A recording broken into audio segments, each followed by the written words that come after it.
Bueno amigos, y como lo prometido es deuda, aquí les traigo la segunda parte del video que analicé en estos días. O creo que, bueno, sí, lo analicé en estos días, pero se está subiendo hoy. De hecho, se subió la primera parte temprano, de la segunda parte. Espero de verdad que les presten atención. Aquí habla específicamente de la secta que operó en Venezuela. De hecho, tengo entendido que ya, por la información hacerse viral, ya atacaron el problema. Qué casualidad. Ahora sí lo atacaron. Y al parecer como que acabaron con esa secta. Eso es lo que salió en la prensa. No estoy al cabo de saber si es totalmente cierto. Saben que a veces salen unas noticias que son un poco absurdas. Pero ojalá que se hayan acabado con esto de verdad. Fíjense lo que pasó aquí en Venezuela y cómo comenzó esta secta. En Venezuela podemos estar al frente de un caso de secta coercitiva. Lo que comenzó como un proyecto sociocultural de producción musical, un café, un espacio de encuentro y relajación en Guacara, estado Carabobo, terminó siendo una organización coercitiva que ya tiene más de 6 años. Francisco José Márquez Méndez, alias El Maestro, creó un colectivo llamado El Viejo Martín, junto a Andrés Estrada, alias Bosman, Diego Enríquez, José Leonardo Uzcategui y su novia, Dominic Rafaela Almarza. Con la intención de construir un estudio de producción musical, consiguen un terreno donde estaban unas oficinas abandonadas de la CanTV. Este terreno fue entregado a manera de comodato por el alcalde para ese entonces, Gerardo Sánchez. En el marco del Plan Centro, la Alcaldía Socialista de Guacara, en conjunto con el colectivo Zona Psicogeológica, crearán un espacio al que llamarán Café Cultural, el cual contará con un estudio de grabación y un área para el esparcimiento y la recreación de los ciudadanos. Recibieron dinero, equipos, materiales de construcción y más por el Ministerio del Poder Popular para las Comunas y los Movimientos Sociales, en colaboración con el Banco de Desarrollo Económico y Social, Bandes, y el Fondo de Desarrollo Microfinanciero, Fondemi, que en total sumaron $1 millón. Fíjense lo siguiente. Según se menciona en este documental, estas personas comenzaron siendo colectivos. Entonces se fueron metiendo en ámbitos sociales y que queriendo supuestamente que ayudar y yo no sé qué, ayudar con la cultura del canto, de convertirse en artista y todo eso, ¿no? Y buscaron ayuda de los políticos al parecer, y me imagino que estos, tratando de buscar votos, financiaron a estas personas y todo comenzó como un proyecto, bueno, que era interesante, ayudar a las personas de bajos recursos a que grabaran su propia música, salieran adelante, pudieran cantar en eventos promocionados por el gobierno y cuestiones así. Al principio todo estaba marchando bien, imagínense, se dio $1 millón. Tanta necesidad que hay en mi país, Venezuela, tanta gente que está pasando situaciones difíciles y estos señores donaron $1 millón para hacer esto que se le está mostrando acá. Que de hecho tuvo un fin por un tiempo, pero entonces después cambió rotundamente. Miren lo que pasó. Para el primer trimestre del año 2016 se inauguró el Centro de Producción Cultural con el nombre Zona Psicogeológica, ZPG. Una vez que los entes gubernamentales que apoyaron el primer proyecto vieron las capacidades que podían desarrollarse en ese espacio con la gente que estaba, hicieron que el proyecto creciera y aprobaron $1 millón para la creación de un núcleo de producción cultural que, bueno, se construyó con container, algo súper integral, tenía un skatepark, tenía un... Quiero destacar algo que me parece muy interesante y me gustaría destacarlo, dejarlo bastante claro. Estas personas estuvieron operando, haciendo estas locuras que ya se van a mencionar en el video, y nadie decía nada, el gobierno no decía nada, los políticos no decían nada, los que financiaron eso y los que supervisaban tampoco decían nada. Entonces, cuando salió a la luz, que se hizo viral, ahí fue donde atacaron el problema. Supuestamente las noticias fueron y allanaron la cuestión y destruyeron y sacaron toda esa gente de ahí. Los que fueron presos, los que fueron liberados quedaron libres. Entonces, yo me pregunto, ellos no sabían que esta gente estaba operando de esa manera. Ellos no sabían que se había creado una secta, que todo se había salido de control. Pero estas personas estaban generando dinero. Entre toda su locura, entre toda su secta, la religión que habían formado, ellos estaban generando dinero y le estaban generando dinero al Estado. Por lo tanto, eso me da a entender que generalmente cuando algo está generando dinero, el Estado se hace de la vista gorda. El Estado se hace el loco. Los gobiernos se hacen los locos. Y por eso es que muchas religiones, lamentablemente, hoy en día operan con impunidad. Con impunidad. ¿Por qué? Porque como generan dinero, no solamente en la comunidad, sino al Estado mismo, entonces estos se hacen los locos. Se hacen los locos totalmente. De hecho, muchas de estas religiones viven de los gobiernos porque le dan una prima, le dan una ayuda. Entonces generan dinero para ellos mismos autosustentarse, pero al mismo tiempo también reciben ayuda del gobierno. Entonces, qué casualidad que como generan dinero y el mismo Estado les da dinero, se hacen de la vista gorda cuando las cosas malas suceden. Increíble. Un restaurante, un lobby, una sala de ensayo, un salón de multiplicación de video, un estudio de producción de video, un estudio de grabación de voces. Trabajan y producen para particulares y empresas. De pronto, el rumbo del núcleo cambió.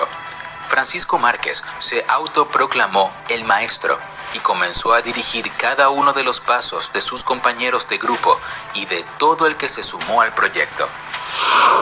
Nosotros como productor audiovisual generábamos cantidades de dinero importantes y todo era manejado por el líder de la organización. Aparte que siempre era fino que te dijera... Miren, probablemente ese dinero que ellos generaban, yo asumo que lo que sucedía era lo siguiente. Él se bajaba de la mula, como decimos los venezolanos, le mojaba la mano, daba dinero por debajo de la mesa, probablemente a las personas encargadas de seguir administrando o suministrando el dinero a esa supuesta obra que ellos hicieron social. Al mismo tiempo también el gobierno les inyectaba dinero y de ese mismo dinero se aprovechaban algunas personas, incluyendo el líder, y por eso fue que se le permitió que hiciera lo que se le diera la gana en ese sitio, que no fue creado con ese fin. Eso es lo que yo supongo que sucedió por mucho tiempo. Era que ibas a percibir dinero en algún momento, porque yo veía, yo siempre veía cómo se movían las finanzas de ZPG, porque básicamente todo entraba por mí. Yo sabía la cantidad de dinero que movía ZPG y pues yo estaba esperando algún día también ser remunerada por todo mi trabajo. Ella dice que ella esperaba algún día ser remunerada, algún día. Es decir, que ella veía cómo se movía el dinero, tanto que entraba de afuera de los políticos como el que generaba la misma empresa como una entidad supuestamente social, que generaba música y creaba contenido, generaba dinero, ella misma lo veía, pero ella no percibía ni un peso, ni ella ni los otros adeptos. ¿Esto no les parece similar a cómo actúan las religiones? Ellos ven como el pastor, los líderes, los testigos de Jehová, los líderes de las religiones, hacen dinero, los adeptos lo ven, pero ellos no tocan ni un centavo, al contrario, se benefician de ellos mismos para generar ese dinero, pero ellos no reciben ni un centavo, ni un sueldo. Así trabajen lo que trabajen, porque estas personas trabajaban produciendo música, creando contenido, haciendo melodías, y no se les pagaba por eso.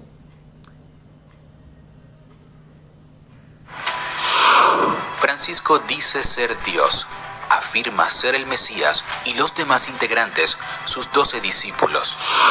Él un día nos dijo a todos, mira muchachos, aquí ya vamos a dejar de recibir gente, aquí ya vamos a dejar de ser un proyecto del Estado y esto se va a convertir ahora en mi casa y ustedes viven conmigo en mi casa. Muchas veces estos grupos inundan a los adeptos de seguridad. Estas personas encuentran un sentido de pertenencia, ¿no? En estos grupos donde aquí me van a proteger, aquí me van a cuidar. Luego, ¿qué pasa? Empiezan a crearse con estas técnicas coercitivas de control mental, de condicionamiento y de programación, empiezan a minar la identidad de estas personas. Puede ocurrir, como tú lo estás mencionando, que el líder, el maestro en este caso, implante recuerdos en la persona que son falsos, que realmente nunca ocurrieron. Esto es un tipo de manipulación, por supuesto. Saben, ustedes hablan con un testigo de Jehová, de hecho háganlo por prueba. Hablen con una persona que sea religiosa, que se considere religiosa, que esté en una organización de esta, para que ustedes vean su manera de pensar. Su manera de pensar es la siguiente: el mundo se va a acabar pronto, a este mundo no le queda mucho tiempo, quedan pocos días, tenemos que trabajar fuerte, tenemos que alejarnos del mundo, tenemos que comportarnos de manera distinta. Señores, una lavada de cerebro pero brutal, con agua y jabón bastante, una lavada de cerebro brutal, la que le inyectan a las personas en estas religiones, y toda su vida gira en torno a eso. Es una manipulación pero extrema, y yo se lo digo porque yo estuve en una. Así piensan los testigos de Jehová. Ellos no ven futuro. El único futuro que ellos entienden es en el círculo donde se desenvuelven, que es su religión. Ahí es donde está la verdad, ahí es donde se dice lo cierto, son ellos los que tienen la razón, son ellos los que están en lo correcto, todo lo demás está equivocado y contaminado. Qué casualidad que esto que se descubrió como una secta aquí en Venezuela piense igual o muy similar a cualquier religión. ¿Es casualidad? ¿Cómo decirte constantemente escenarios que pudieron haberte ocurrido en algún momento, hasta que llega el punto en que tú comienzas a darlos por válidos, incluso a tener recuerdos de eso que no ocurrió realmente? No cualquiera puede ser parte de ZPG.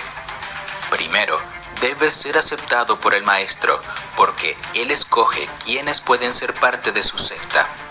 La forma de captar a nuevos integrantes es siempre prometiendo un futuro mejor. Aquí esto no te va a pasar más nunca, porque lo que te hayan hecho en tu casa, eso no te va a pasar más, y eso creo que fue una de las razones por las cuales yo realmente me fui a ZPG.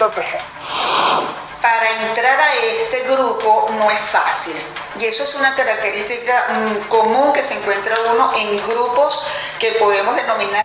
Escuche con atención lo que menciona, que para tú poder entrar en una secta o en una religión, eso no es nada más que tú vas y ya, y vas cuando tú quieres y asistes cuando tú quieres y haces lo que te da la gana. No, tú tienes que regirte por ciertos requisitos y tienes que hacer ciertas cosas que ellos te piden, quizá no de manera directa, pero sí de manera indirecta y de manera constante, hasta que tú sepas exactamente qué es lo que tienes que hacer. Por lo menos, en el caso de los testigos de Jehová, es primordial que tú te estudies por lo mínimo 2 libros. El libro que enseña realmente la Biblia, y el libro Manténganse en el amor de Dios. Es necesario que tú estudies esos 2 libros. Es necesario de que tú prediques. Es necesario que tú cambies tu manera de cortarte el cabello, que tú te quites la barba. Es necesario que tú cambies tu manera de vestir, tu manera de hablar, tu manera de relacionarte con las otras personas, que tú te alejes, como dicen ellos, del mundo. Entonces, todas estas religiones tienen estos requisitos, como que si tú quieres pertenecer a este grupo privilegiado, que sí va a tener la salvación, que goza de fabulosos privilegios, tanto ahora como en el futuro, tú tienes que hacer esos cambios. Y probablemente no te lo digan de manera directa, pero sí de manera indirecta constantemente, hasta que tú mismo sin querer vayas haciendo esos cambios poco a poco, hasta que adoctrinado literalmente adoctrinado, vas a estar haciendo todo lo que hacen los demás. Te convertiste en un robo más sin darte cuenta. Que son o cumplen con las características de una secta. A veces es a través de una entrevista, a través de que se analiza, se estudia muy bien a la persona que quiere ser partícipe, o incluso muchas veces se le somete a que cumplan ciertos rituales de iniciación para pertenecer a este grupo, a esta secta.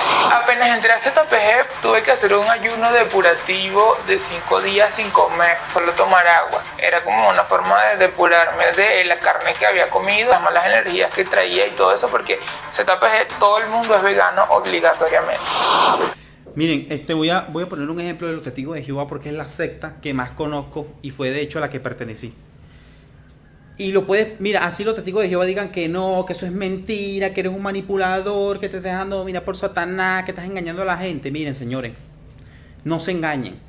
Si tú no asistes constantemente a las reuniones, si tú no predicas, si tú no cambias tu manera de vestir, tu manera de peinarte, tu manera de hablar, si tú no te alejas de tu familia, si tú no cumples con ciertos requisitos que aunque te parezcan mínimos, no los cumples, a ti nunca te van a aceptar en la organización. religiosa sectaria de los testigos de Jehová, nunca. Ellos nunca te van a dejar ver como un miserable mundano, como ellos realmente ven a la gente. Nunca te van a dejar de ver así. ¿Por qué? Porque para que tú progreses en esa organización sectaria, tú tienes que demostrar o cumplir con ciertos requisitos. Y lo mismo sucede en todas las demás otras religiones y todas las demás sectas, que es básicamente lo mismo. Si tú no cumples con esos requisitos, entonces no vas para ningún lado. Vas a seguir estancado en el mismo sitio. Ellos nunca te van a considerar parte del grupo. Para que te puedan considerar parte del grupo, tú tienes que hacer cambios significativos y notables que ellos estipulan para que tú puedas pertenecer en ese grupo y te puedan considerar miembro de dicha organización religiosa sectaria. Por ejemplo, un estudiante de la Biblia, o por ejemplo una persona que asista regularmente a las reuniones de testigos de Jehová, pero que todavía que no predique, que no haya hecho cambios, que no haya asumido las responsabilidades que implican adaptarse al grupo de los testigos de Jehová, jamás se le va a considerar ni siquiera estudiante de la Biblia. Tiene que cumplir con ciertas cosas para que se le considere por lo menos primero estudiante de la Biblia y después publicador, después que se bautice. Si no cumples con esos requisitos, tú no avanzas. Y lo mismo sucede en todas las religiones y todas las sectas. Porque las comidas eran grupales, ya que no éramos una familia, sino una comuna. Teníamos que comer todos juntos. No podíamos comer cada uno con un plato, sino que las comidas eran colectivas, en banquetes. Allí era donde estaba el castigo, no podías acercarte a comer, podías pasar 2 o 3 días sin comer. Entonces, si buscabas el apoyo de tu familia para alimentarte, ya sabían que venías y te decían que venías contaminado de tu familia, de una energía incestuosa. Según el testimonio de las víctimas, el consumo de estupefacientes es obligatorio. Francisco Márquez mantiene presuntamente en su poder gran cantidad de cannabis que va administrando diariamente. Las drogas siempre estuvieron presentes en la secta. Todavía hoy en día se debe vivir igual, porque es la manera de apaciguar a la persona y manipularla a su antojo.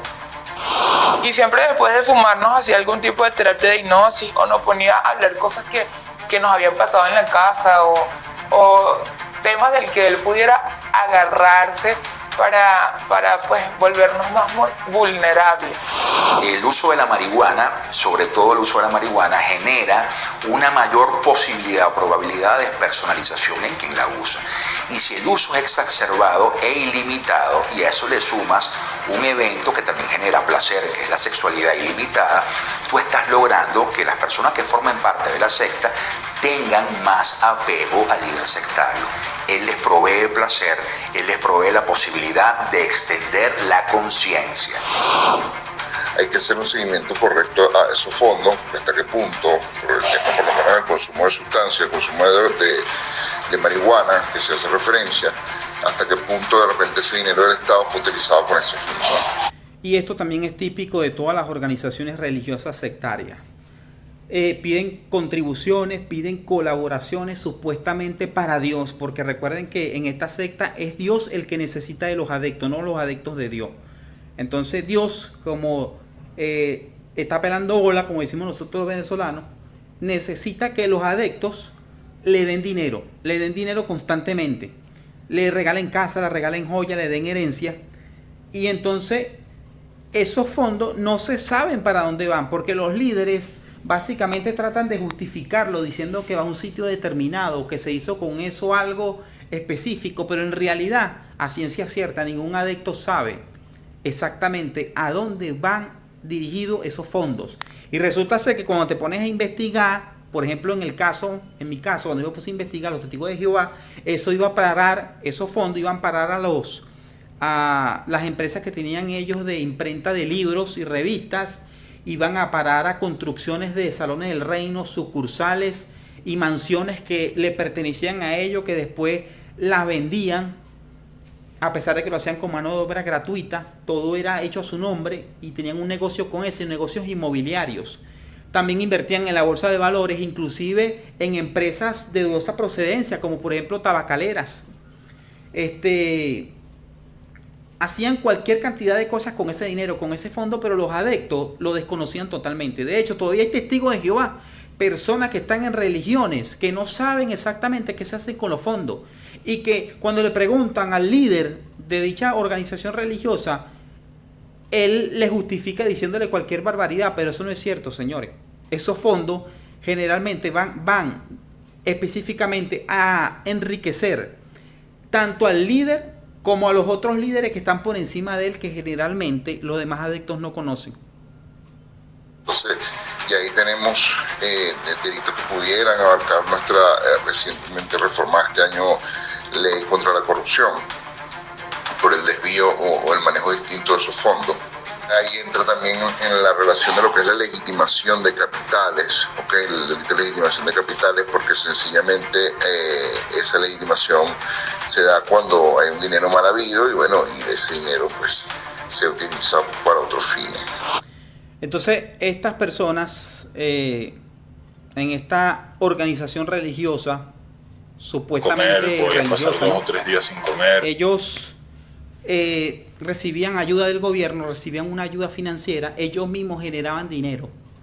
Y ustedes están viendo, lo están escuchando, a dónde iban dirigidos esos fondos, a drogas y a otras cosas que hacían dentro de la secta. Entonces pregúntense eso, señores, pregúntense si en su organización religiosa el dinero que se destina supuestamente para Dios, porque Dios necesita dinero, ¿a dónde va dirigido esos fondos? ¿Y cuáles son las últimas manos que lo reciben? ¿Qué se hace realmente con eso? Entonces miren, pronto les subiré la tercera parte, estén atentos. Esto es para que vayan conociendo profundamente cómo actúan las sectas. Si tienen algún familiar o amigo que esté metido en una secta o que esté propenso a caer en ellas, envíenle este video, compártenlo, coméntenlo, denle pulgar arriba para que YouTube identifique que este contenido es importante y le dé más seguimiento para que otras personas se beneficien de la información. Amigos, queridos suscriptores, los queremos mucho. Hasta luego.